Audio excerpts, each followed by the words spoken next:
Сайн бацгаана уу, намайг Урдимши Мөнгөн Чимэг гэдэг. Би 2013 онд Монгол Улсын боловсролын сургуулийн насны хүүхдийн багш мэргэжлээ төгссөн. 2013 оноос одоо хүртэл тасралтгүй 12 дахь жилдээ улсын тэргүүний 8 дахь цэцэрлэгтээ бүлгийн багшаар ажиллаж байна. Энэ хугацаанд 6 бүлгийг би дан авч амжилттай төгсгөн одоо бэлтгэл бүлгийн бяцхан шавнартайгаа ажиллаж байна. За цэцэрлэгийн багш мэргэжлийг сонгох басан учир нь гэвэл миний ээж өвөө цэцэрлэгийн багш мэргэжлээ Дорнот аймгийн Булган сумын цэцэрлэгийн эрхлэгчээр одоо ажиллаж байгаа. Хүүхэд байхаасаа л ахуулаад одоо хичээдэд харчгаад ээжийнхээ ажил руу гүйж очиж айлын хүүхдүүдийг эрхлүүлэх, тэдэнтэй хамт тоглох маш дуртай хүүхэд байсан. Тэгээ хүүхэд насныхаа хүсэл мөрөөдөлд одоо хөтлөгдөн цэцэрлэгийн багш мэргэжлийг сонгон ажиллаж байна. За бидний сонгосон мэргэжил нь эх орны ирээдүйг бүтээдэг учраас эзэмсэн мэргэжилтэд эзэн болж явах нь одоо хамгаас чухал гэж боддог доо.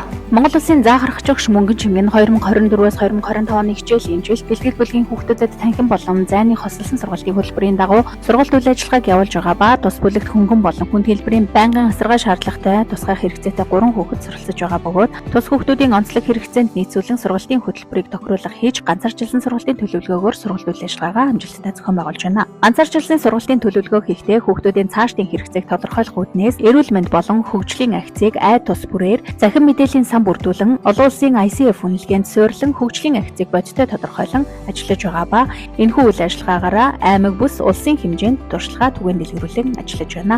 Аймгийн биеийн тамирын мэргэжлийн багш нарын бүлэгт 2 дахь жилдээ ажиллаж байгаа ба цэцэрлэгийнхээ бэлтгэл бүлгийн мэргэжлийн багш нарын бүлгийг удирдан ахлагчаар ажиллаж сургууль бэлтгэгдсэн байдлын үнэлгээнд дүн шинжилгээхийн дасгал даалгавар боловсруулах эцэг эх асран хамгаалагч нарт бие сургуульд орлоо гарын авлага зөвлөмжүүдийг боловсруулан түгээж хүүхдийн хөгжлийн ахиц үр дүнг тооцон ажиллаж байна. Багшийн гүйцэтгэлийн үнэлгээгээр 2023 онд 92.42, 2024 онд 94.3% үнэлэгдэж 188%-аар ахиж 3 дугаар түвшинд үнэлэгдсэн. Цэцэрлэгийн залуу багш нарын клубыг ахлан ажилладаг бөгөөд JCI олон улсын их хүрээ салбарын залуучуудтай хамтран цэцэрлэгийнхээ ногоон эко орчныг нэмэгдүүлэн JCI байгууллагын ногоон ирээдүйд төслийн хүрээнд 80 ширхэг гол бор тарьсан ба аймгийн залуучуудын бид Дорнодын залуус төсөлд ажилд амжилттай оролцогч манлайлагч залуу гэрчлэгийг гарган авсан. Багш өөрийн онцлог тулгуурлан бага насны хүүхдүүдийг бүжгийн урлагаар дамжуулан гоо зэн хүмүүжил төлөвшөл олгоход ихээр анхаарч ажилладаг ба улс аймгийн хэмжээнд гаргасан амжилтуудаас дурдвал бүлгийн хүүхдүүдийг цэцэрлэгийнхээ хонгор цул бүжгийн хамтлагт оруулан Монголын хүүхдийн орноос зохион байгуулагддаг Шувууха 2016 наадамд би Монгол хүмүүжгээр тэргүүн байр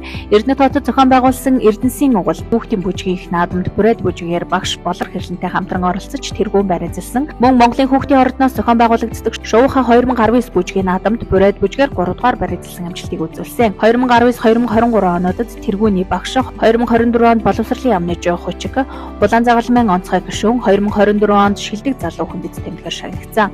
2024 онд тусгай хэрэгцээт хүүхдийн хөгжлийг дэмжих өнгөт ертөнц төрийн бас байгууллагын тэргүүлэгчээр ажиллаж байгаа ба аймгийн хэмжээнд туршлагаа түгээн дэлгэрүүлсэн. Багш өөрөө мэрэгжлийн өндөр мэдлэг чадвартай тасралтгүй хөгждөг харилцааны зөөлөн ур чадвар эзэмшсэн хорвоог сониучхан нүдээр харах балчир үрсэн хайрлан хүндэтгэж эрдэмт хөтөлсөн анхны багш гэдгээрээ бахархдаг.